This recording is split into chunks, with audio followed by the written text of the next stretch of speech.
آیا میدونستید که روسیه جایی هستش که عجایب و اسرار در هر گوشه‌اش پنهان شده؟ از داستان‌های جادویی تا طبیعت بکر و فرهنگ بی‌نظیر. امروز می‌خوایم شما رو به سفری شگفت‌انگیز ببریم تا چیزهایی در مورد روسیه یاد بگیریم که شاید هیچ وقت نشنیده باشید. آماده این؟ پس با ما همراه باشیم و تا آخر ویدیو ما رو همراهی کنید. آیا میدونستین که روسیه بزرگترین و پهناورترین کشور دنیاست؟ بیاین سفرمون رو با یک سفر زمان به گذشته‌های دور روسیه آغاز کنیم. سرزمینی که امپراتورها و تزارهای بزرگ در اون فرمان روایی کردند. از داستان‌های شاهزاده ایوان مخوف که همچنان در قلب مسکو حس میشه تا انقلاب بلیوشیکی که جهان رو تکون داد. حتی افسانه‌های جادویی مثل بابا یاگا که کودکان روسی با اونها بزرگ شدند. کلاً این تاریخ پر از ماجرا و رمز و راز هستش.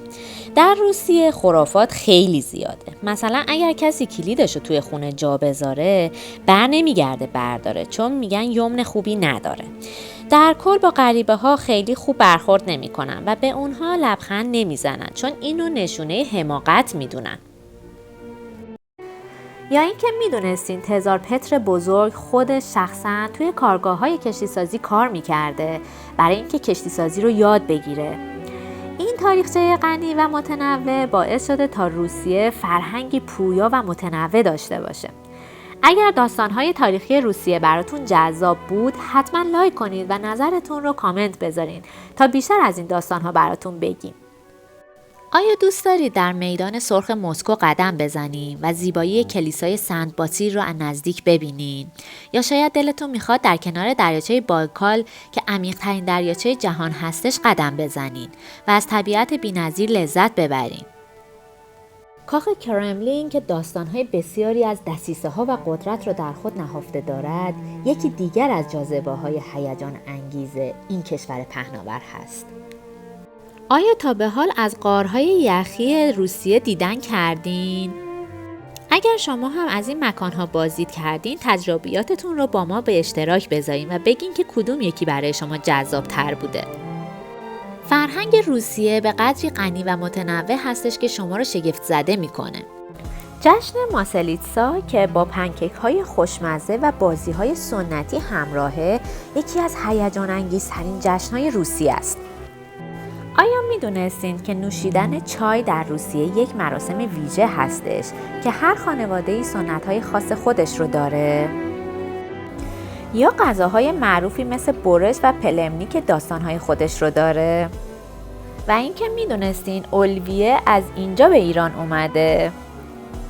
دوست دارید درباره کدوم قسمت از فرهنگ روسیه بیشتر بدونید؟ نظرتون رو در کامنت ها به ما بنویسید و ما رو سابسکرایب کنید تا ویدیوهای بیشتری رو در این باره ببینید. موسیقی در رقص‌های فلکلوریک همچنین بالای روسی که یکی از بهترین های دنیاست، بخشی از این فرهنگ غنی هستند. روس‌ها به طبیعت بکرشون خیلی افتخار میکنن. جنگل‌های پهناور سیبری، کوه‌های سر به فلک کشیده قفقاز و سواحل زیبای دریای سیاه هر کدام زیبایی‌های خاص خودشون رو داره. آیا میدونستین که در جنگل‌های تایگا میتونید یکی از سردترین مناطق زمین رو ببینید؟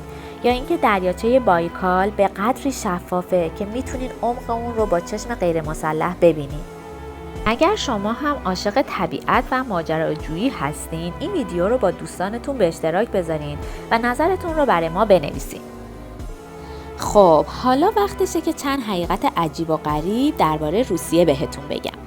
آیا میدونستین که متروی مسکو یکی از زیباترین متروهای دنیاست و ایستگاه‌های اون مثل کاخ‌های زیرزمینی طراحی شدن؟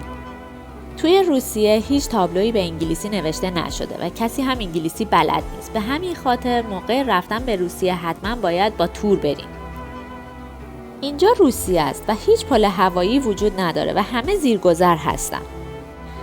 توی روسیه انقدر خیابونا قشنگه که ترجیح میدی با دوچرخه و اسکوتر بری بیرون. توی روسیه بهترین امکانات ورزشی دنیا رو دارن، اهم از باشگاه‌ها، استادیوم‌های ورزشی. از اونجایی که روسیه هم مثل ایران تحریمه، واتساپ و اینستاگرام فیلتره. و به دلیل تحریمات خیلی از برندها از روسیه رفتن. مثلا وقتی که کوکاکولا از اونجا رفت تا مدت‌ها کوکاکولای ایرانی می‌خوردن، تا اینکه در این زمینه هم به خودشکوفایی رسیدند و کوات رو ساختن. توی روسیه وقتی ازدواج میکنن حلقه رو تو دست راستشون میندازن و وقتی که جدا میشن میندازن توی دست چپشون. توی روسیه 11 منطقه زمانی مختلف وجود داره و جالبه بدونید که در آبهای شمال روسیه میتونید نهنگ‌های سفید زیبایی رو مشاهده کنید که در هیچ کجای جهان نیستن. اگر از این حقایق جالب لذت بردین حتما ویدیو رو لایک کنین و با دوستانتون به اشتراک بذارین تا اونها هم از این دانستنی‌های شگفت‌انگیز بهره‌مند بشن.